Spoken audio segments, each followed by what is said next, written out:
Hello, everyone.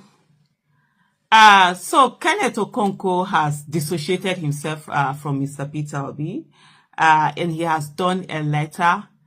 I've not read this letter. I've just no, not read a letter, rather an article, a letter to his countrymen. Sha. So I'm reading this letter. I just decided, let me read it on camera and see what it says. I've seen the headlines. Some headlines are saying that, oh, he said Peter Obi is spineless. Of course, you know, headlines can be whatever. So I'm going to read the letter and we're going to read it together for me to see what this whole thing it's all about and where this is going to. If I tell you I'm not shocked, I'll be lying, because I'm like, the first time I saw this, I'm like, oh, maybe fake news or something. I had to actually call Kenneth Okonkwo because I just spoke to him like a minute ago, and I'm like, bros, what's this? What am I saying? I just saw this thing in the blog, and this thing originate from me. He said, yeah. So I'm even reading this from his Twitter handle, and then I'm like, oh, okay. Now, like, okay, have you read? I said, I've not read. It's okay. When you finish reading it, let's have a conversation. And so for me, I'm going to do a video on it anyway. So let me kukuma be reading it as I'm going on to see, you know, what are the words that are inside and all of that. So he said, Political Journey to a Great Nigeria by Kenneth Okonkwo. To my countrymen, with love. Okay, I have a problem with that. Okay, he did this to his countrymen, not the women. Okay, the letter is, I'm not included in the letter. So you people that are men, countrymen, I will. Let me, in short, as I'm doing, I'm right, because I'm going to call it, we're going to talk about this. I'm going to call, of course, we're going to have a discussion on this. I'm like, okay, the first, I need a biro, because pencil now, it will not be showing, you know, very well. And then I'll be thinking, oh, what is it that I wrote? Because I write very fast. I can't start this video again. Anyway, let's continue. So, countrymen, letter, not women. So he said, to my countrymen, with love, I write to update you on my political journey so far as follows. I am committed irreversibly to a great Nigeria built on equity, justice, and fairness, where every citizen will be free and able to aspire to any position or level in life without regard to primordial sentiments built around ethnicity, religion, sex, or circumstances of birth. 2. It's obvious that the APC or PDP, as presently constituted, do not have what it takes to lead us to a great Nigeria. Indeed, their combined leadership is trying to cripple Nigeria, as this blessed country is now down economically, politically, and in every other index, leaving the people with no other option than to protest for their survival. They can see no hope for the future. 3. Unfortunately, by our constitution, we need a solid political party with solid grassroots base to be able to wrestle power from these kakistocrats and kleptocrats. We therefore need a decisive leader who will be able to build such a party of integrity and character from the grassroots, because eventually majority of the people that will populate a government will eventually proceed from the political party of the leader. A party is like a political tree that produces the fruit of the leadership cadre in government. A corrupt tree will never bear good fruits, no matter the integrity and good intentions of the leader. Nigerian problems today come from lack of internal democracy in the parties, which become a breeding ground for the production of incompetent and corrupt leaders in government. 4. We also need a decisive leader who will be selfless enough in boldness and bravery to secure our victory when the people vote for such leader, because these corrupt and incompetent leaders are not willing to conduct free and fair elections and will always grab snatch power from any weak and indecisive leader and run away with it. Our judiciary has not proved to be equal to the task in preventing the emergence of electoral bandits who steal electoral victories at gunpoint in the public glare of everyone. So for me, let me just even look at this number 4 and what he's talking about. I think one of the things that we always think about is always the fact that we need one leader that will come and solve the problem and show power and be. Then what's the difference between that person and dictator? What's the difference? So so sort of like the mentality is like this. We want to change Tinubu, but we want to replace Tinubu with someone like Tinubu who behaves in that certain way. And we think we're going to get something different. How is it one person is the one that is supposed to build? No, that's no longer democracy. That's now a dictatorship. And that's why that one person we get in there, we now begin to dictate, we now begin to snatch and feel that everybody owes them allegiance, or people have to do things in their own way. So that's the thing. For me, I will come as I go on. I will talk about some of the things in my head now. So we have to be mindful. Do we really want democracy, or do we want dictatorship, but our own dictators in there? So that's the thing. You want someone to come to grab, to be this whatever leader that we want. But when we see the one that says, oh, we want democracy, but we really don't want it in that way. So that's from looking at this. So number 5, it says, I'm earnestly searching for such a leader who has the integrity and also the commensurate charisma and bravery to mobilize the people to sustain the victory in the event that Nigeria votes for such a person. The time for calm down is over. So at one hand, we want someone who has the integrity, the character, the competence, that we know we do good by Nigeria, but we want him to have also the qualities of a bandit, of a dictator, of snatch, run, grab. Most times those things don't work together. So you want the quality of someone who wants to do the right thing. We all have to put our hands and do the democracy the way it is. Or you want the other one. There's no how someone who will have the integrity and all of that will not be tainted if they've done all of those things. So you can't be the one that will grab, snatch, you don't care about people, you do whatever it takes to get the power, you will bribe people, you will be on the sea, you say let them burn everything, burn the country down because this, that, and get it, bring violence, use this, use that, and then you want to have that integrity. It doesn't work. There's something about all these things that taint. And when the soul is corrupted, the moment you are tainted, you're corrupted, you now begin to behave that way. I'm sure for those that knew people like Tinubu a long time ago, they didn't start from there. It's little by little. Say, oh, it's okay to use this violence. After all, we want to get this thing. It's okay to. By the time you use it, you lose a little bit of evil, this evil, that evil. You wake up one day, you are not the evil. Sure, you get. Anyway, in continuation, I say this video might end up being extremely, long, but I hope not.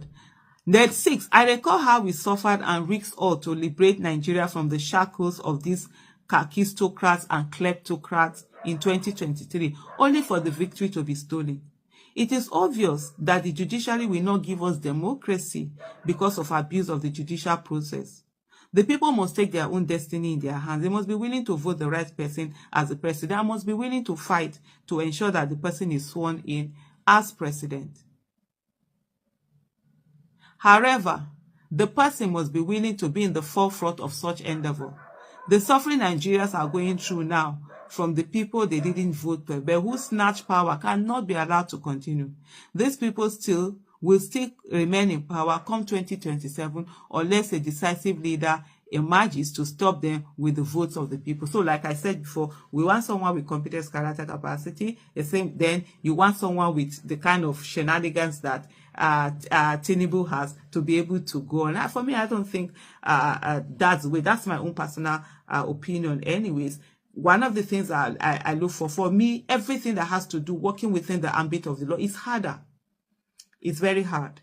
You have to put in a lot. Sometimes it seems as if it's working, but for me, that is where I will always be. Anything that it has to be within the ambit of the law, so that I'll know when I look at myself in the mirror, I know, yes, I did the right thing. I might not, even if I don't win, even if I don't get it, but doing the right thing, the process that brings someone in must be clean. For me, that's where personally I stand. And so therefore, yes, the judicial this thing was not there's no judicial freedom and stuff like that. But one of the things I'm looking at is the fact that what are we doing to get all of those what do you call them, polling unit agents everywhere? Make sure that every result sheet within 72 hours they are collected, they are locked up, they are kept. You're going to court, every single result sheet, you take it down to that court. You have the copies, you have everything, and say to them, see these result sheets. Let's see what it is that you're going to do. Overwhelm them with evidence. I don't trust the judiciary. I've never trusted the judiciary. Overwhelm them with evidence. Yes, we saw the 2023 election. The evidence that we're giving to them, they came out to say, okay, some they didn't want. Fine. The way they want, the one they said they want, you go and do it and go for it and go on. The moment you go the way of the evil ways of the people who are there, then you become tainted. You turn up to be one of them. That's why you see people fight for certain things. They fight, and then they turn out to be the people that they are actually, fighting for. For me, that's the thing that I see. So let me go back and continue. He said, to serve them with, however, okay. Number 7. It says, I'm trying to, what's happening? Okay, oh my God, this is going to be long. Number 7, what is happening in Labour Party today has inspired in me a determination to chart a new course for my political journey. After the 2023 general elections, Nigerians, including me, had high hopes on Labour Party. I believe that Peter Obi will seize the momentum and build a solid party of integrity that will have the solid base that we need to overthrow the kakistocrats and kleptocrats. He just needed to give the right directives and everyone will fall in line. Why? Why is he the one that has to give directives? Is he a democracy or dictator? Is Peter Obi supposed to come in and be a dictator? That part I don't understand. If you give directives and everyone is falling, I'm not falling there, except I know we sit down as Democrats, sit down, work out the directive, not waiting for one person to do the directive. For me, this is where I always see that. I look at the 2023 election and say, what did I do? What could I have done better? What did I not do well that made this people to be able to snatch it? It's not to sit down and be looking at Peter Obi and say that, oh, Peter Obi is the one that ought to have done. But anyway, let me continue.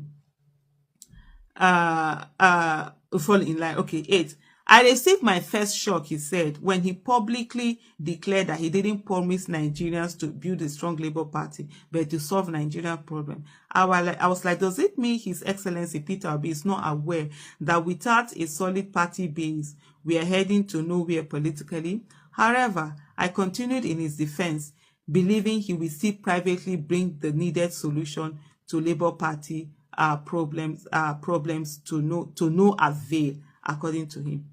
PO also publicly, I'm now in 9, that's Peter Obi, PO also publicly demanded that the Abure-led National Working Committee must organize an all-inclusive convention that will guarantee the participation of all members of the Labour Party in the choice of their leaders. This didn't happen, and surprisingly, PO refused to disassociate himself from the shenanigans and criminal activities of the former NWC as their term has expired.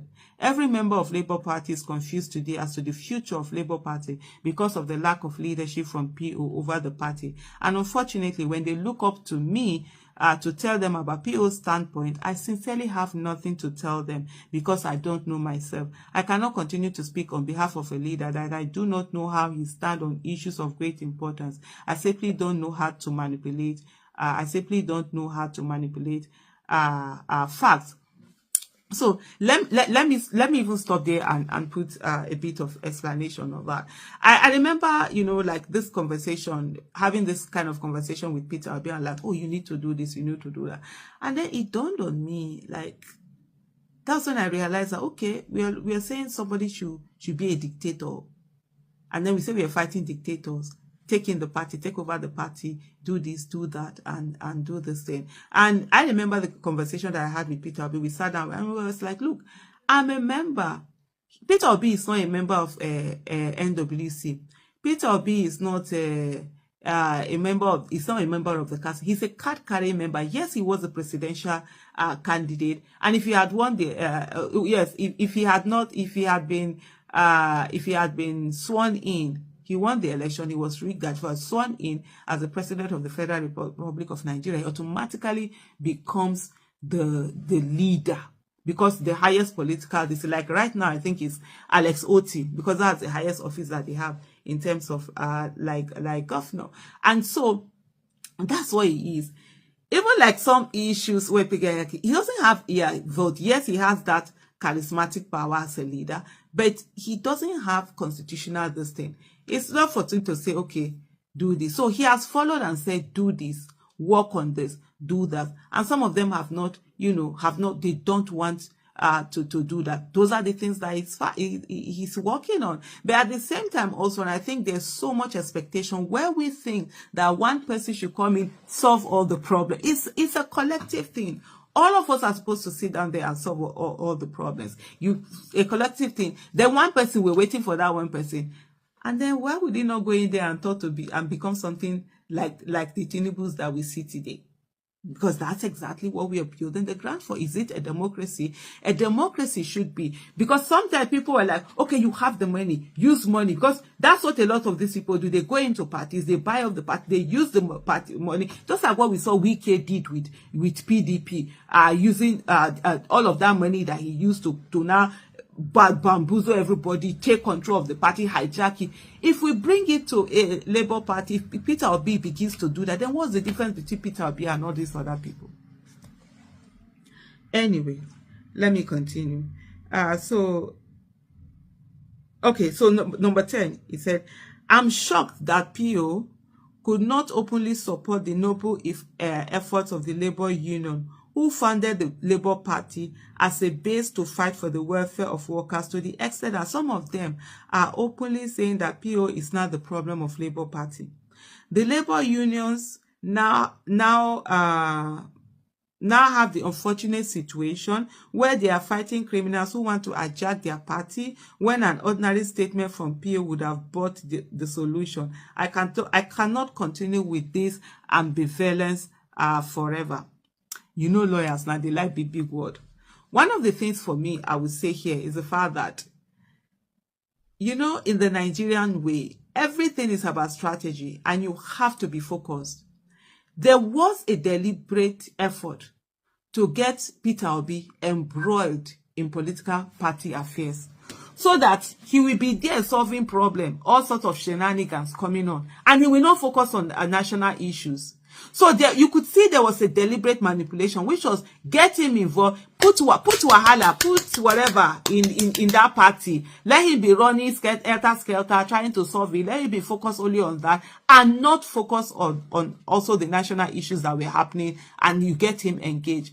And he simply refused to allow himself to be pulled down into that rabbit hole, and was to say, let's work on this thing. He talks to them, he met with them, he has conversation. I'm not a Labour Party member, so whatever it is, when it comes to Labour Party issues or Labour Party affairs, Kenneth Okonkwo, of course, is more of an expert than I am, because I never was a member. I've never been a member of a political party, but definitely in the future, I'm going to be a member of a political party, but definitely I'm going to check the political party that aligns with my character. For me, that's one of the things. All this why I could have entered a political, when a party in 2019, I supported a presidential candidate, but I said no, because for me, I just want to, because I don't want to get into, I don't want to get to a place where I enter a party tomorrow, I'm looking forward.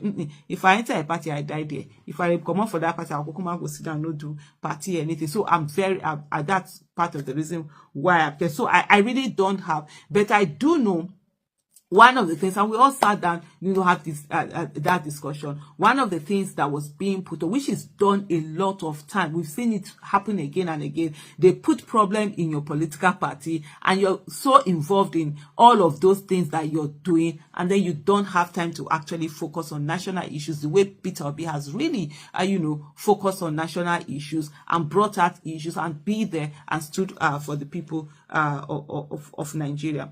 So coming down again is to number 11. He said, I am of course in full support of the labor unions and other stakeholders who are now compelled to fight for the soul of Labour Party without the support of Peter Obi. I don't know where that is coming from. I don't know, but for me, I've seen, you know, Peter Obi really focus on getting that Labour Party to be where it's supposed to be. And one of the things, like me, there've been a lot of people that advise. I say, look, okay, leave this party, you can move on. Some have said start up a new party. He's always like, okay, it needs to be worked on. And so I don't know where this particular statement is coming from, but hey, like I said, I'm not in Labour Party, so he's more knowledgeable about Labour Party than I am. Number 12, however, the consequence is that I no longer have the confidence that Peter Obi has what it takes to build a party that can win these kakistocrats and kleptocrats. And above all,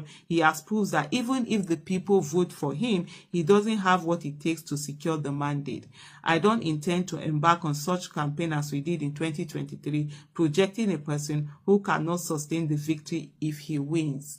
You know, this is a typical Nigerian thing where we blame the victim instead of the perpetrators. People do things that are wrong, and so now you've absorbed the criminals that have done the criminality. You're not blaming the person that crime was done against, that he too did not do crime to fight the criminality. And how do we get a good Nigeria if we're saying everyone should be evil, everyone should be criminal in the way that they do things? I think for me personally, and this one I'm not even speaking for Mr. Peter Obi, for me personally, I would rather not win anything, I would rather not get anything than use crime or criminality to get it done.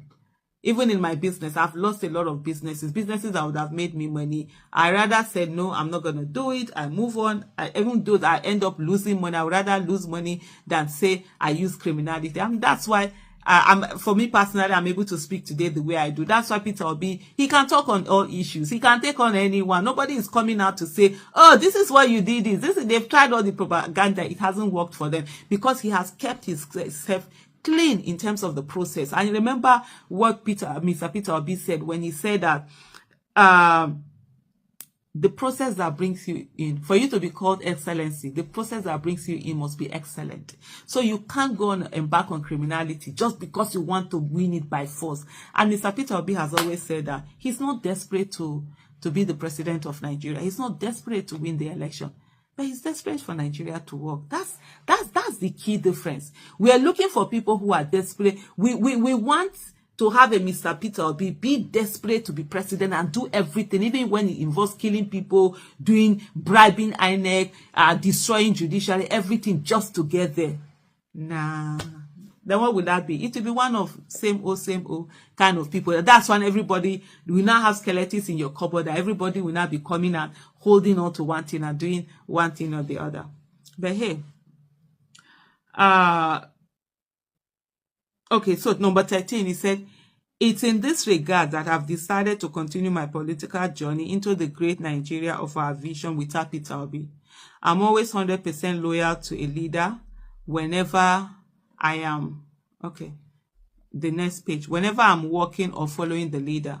At any time I have doubts within me that I can no longer offer 100% loyalty to him, I will respectfully let everyone know. When I joined myself to his campaign, I made it public. Now that I cannot guarantee my support for his future political aspirations, I believe I owe it to everyone to let everyone know. This has nothing to do with any desire to join APC or PDP. I will perpetually be joined to the Nigerian people and the aspirations for a new, better and greater Nigeria. There is also absolutely nothing personal with my decision to adjust my relationship with His Excellency Peter Obi. It is 100% based on principles and my conviction that I need a more decisive, bold, brave leader with integrity and team spirit who can confront these kakistocrats and kleptocrats head on. I'll continue to respect him and cherish the periods we work together. With this declaration, I'm free to embark on negotiation and consultation with every like-minded people to determine the next step in my political journey, which does not include joining APC or PDP for now, but includes and not limited to consolidation of Labour Party. Nigeria must regain its greatness, whether the kakistocrats and kleptocrats like it or not. Protest is a democratic right of the people. Nobody should prevent the people from protesting, even as the protesters should endeavor to be peaceful. The government must deploy all its wisdom and exercise extreme restraint in the management of the protests of the people. The best method of avoiding protest is good governance. With bad governance, protest is inevitable.